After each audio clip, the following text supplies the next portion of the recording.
Hello everyone, welcome back to Critical Rocket, and it's been a long time coming for another Star Citizen video, but you know, I can only wait so long for my brother to finally buy some more ships, or some of the ships to actually appear in hangar, since I do not have the cash for Star Citizen.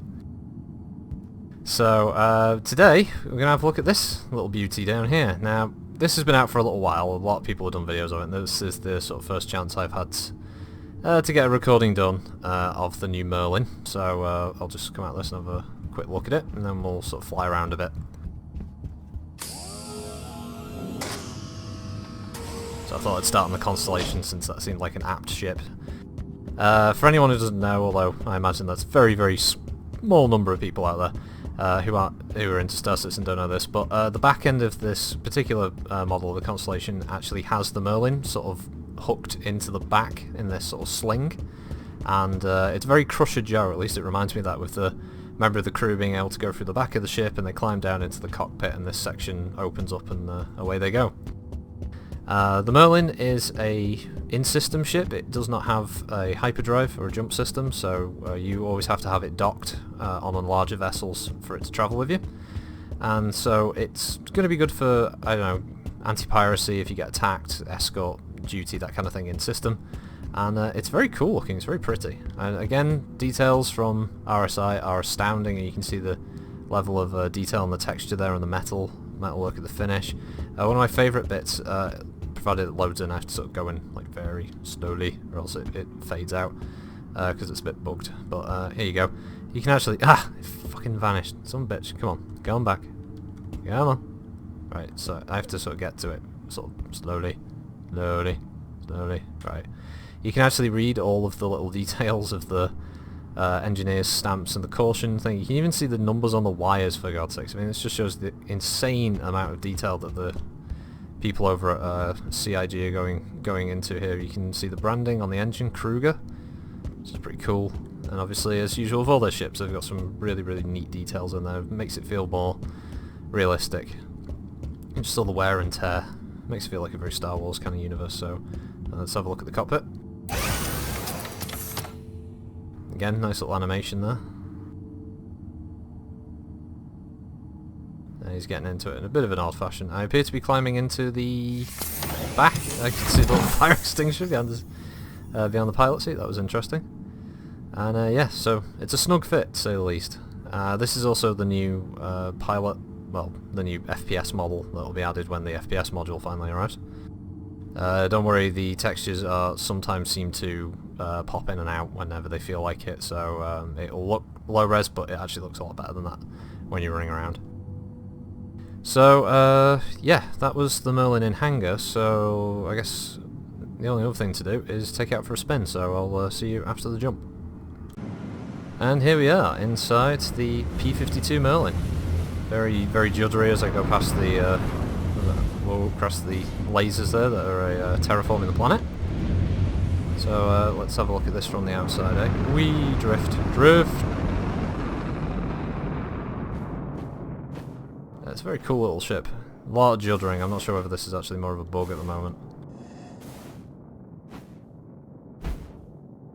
There we go, that fixed it.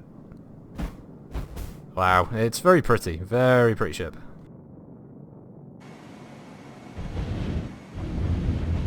Some nice new sounds here, courtesy of the, I believe it's the Foundry 42 team over here in the UK.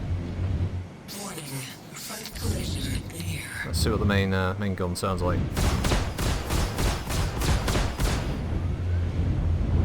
Warning.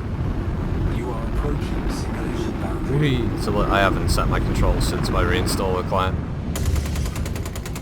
Ah, that's fucking meaty. Oh, that's nice, the Tiger Strike T19P. Yeah, I could see this being a popular little ship. It's quite cheap on the store at the moment, sort of like $20 odd, something like that, 20-25 bucks. Obviously, just remember, it's not the kind of ship that you would be jumping around to different sectors with, though. You would just be flying around, doing some in-system stuff, maybe hiring yourself out as a merc or a bounty hunter, or assisting a larger vessel. Thrusters.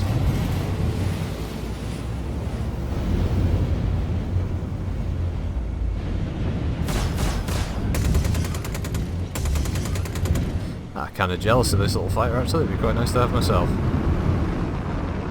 I'll have to log into my brother's account and gift it to myself. Ha ha ha.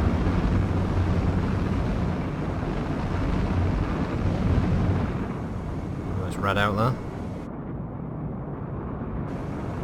Yeah, it's a pity the outside rear chase cam isn't very useful for being able to film, but I think you get the idea. It's quite manoeuvrable, at least it feels like that. It's a little twitchy, which is what you want from a fast-moving interceptor. Let's go for it. Schofield! No! No shit! Down! Down! No, okay. Somehow we survived that. Let's see, did I actually break anything off the ship? Nope, little guy's okay.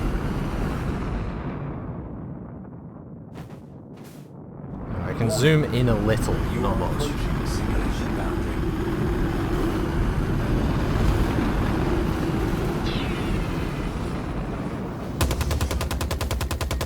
So you can actually see that I've bent one of the guns on the right wing there, so it can't fire anymore.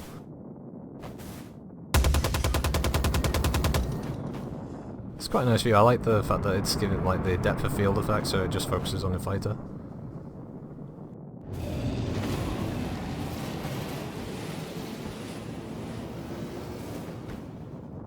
Yes, so I guess I think I'll leave it there. There's not much else to show of the little Merlin.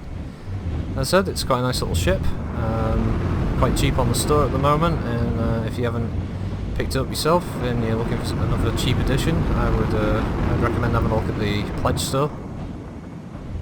And yeah, thanks for watching again, folks. Hopefully I can do a couple more of these videos in the future, showing off a couple more vessels as they release them. So once again, thanks for watching, folks. Critical Rocket, signing out.